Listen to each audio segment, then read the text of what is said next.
Yang kedua adalah setan dan jin. Kedua makhluk itu tentunya dengan senang hati menjadi pengikut Dajjal. Mereka akan mencoba membantu Dajjal dalam menghasut manusia dan menghancurkan muka bumi ini.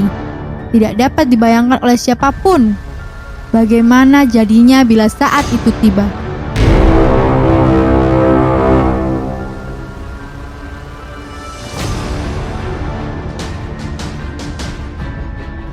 Bismillahirrahmanirrahim.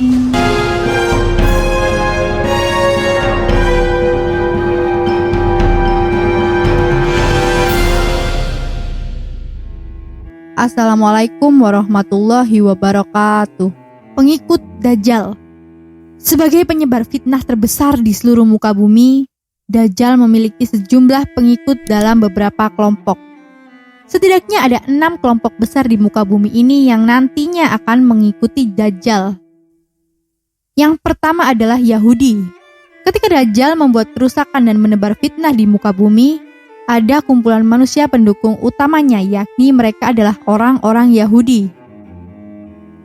Disebutkan dalam surat Al-Maidah ayat 64, setiap mereka menyalakan api peperangan, Allah memadamkannya, dan mereka berusaha menimbulkan kerusakan di bumi.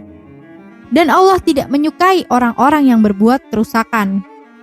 Selain itu, Rasulullah SAW bersabda, yang mengikuti Dajjal adalah orang Yahudi dari Asbahan, Iran, dan jumlahnya ada 70.000 orang dan mereka memakai tilsan yang menutup pundak dan badan. Hadis riwayat Muslim.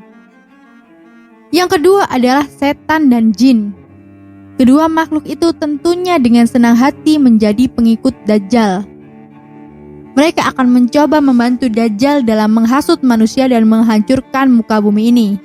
Tidak dapat dibayangkan oleh siapapun bagaimana jadinya bila saat itu tiba. Yang ketiga adalah orang yang berperilaku seks menyimpang. Perkara ini sudah ditentang keras dalam ajaran agama Islam. Bahkan dari Abdillah bin Muhammad bin Aqil dan mendengar Jabir radhiyallahu anhu berkata bahwa Rasulullah SAW bersabda, sesungguhnya perkara yang paling aku takuti pada umatku adalah munculnya perilaku kaum Lut. Hadis riwayat Tirmizi. Selanjutnya adalah orang yang bermaksiat. Umat Nabi Muhammad SAW yang kerap melakukan perbuatan tercela disebut akan menjadi kelompok orang yang mudah menjadi pengikut Dajjal. Mereka ini adalah orang yang suka bermaksiat, tidak mau berpuasa, mengabaikan panggilan azan, meninggalkan sholat, dan pemakan harta riba. Yang berikutnya adalah hamba dengan keimanan yang lemah. Para wanita akhir zaman disebut sebagai wanita yang memiliki keimanan paling lemah di bumi.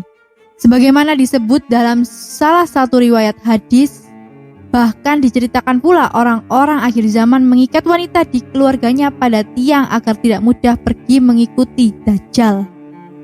Dari hadis Ibnu Umar, Rasulullah SAW bersabda, Dajjal akan turun ke Milqona, nama sebuah lembah, dan mayoritas pengikutnya adalah kaum wanita.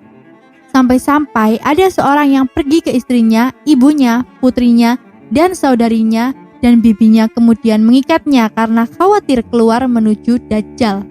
Hadis riwayat Ahmad.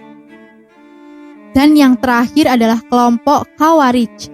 Kelompok Khawarij ini disirikan sebagai kelompok yang mudah mengkafirkan orang lain karena tidak segolongan dengan mereka.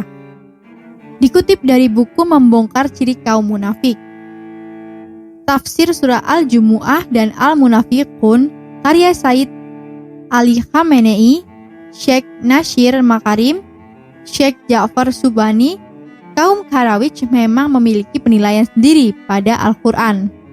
Kaum Khawarij menjadikan ayat Al-Quran keputusan menetapkan sesuatu hanyalah hak Allah sebagai slogan.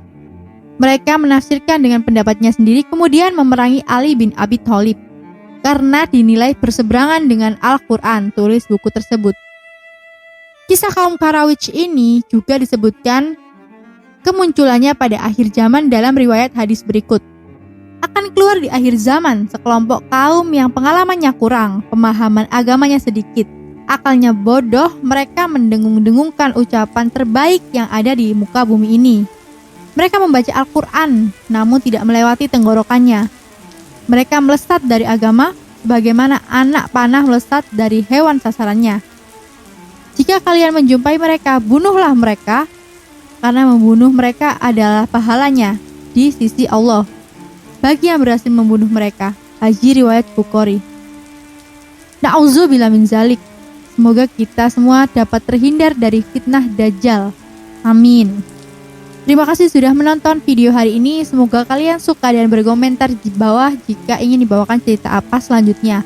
Jumpa lagi. Wassalamualaikum warahmatullahi wabarakatuh.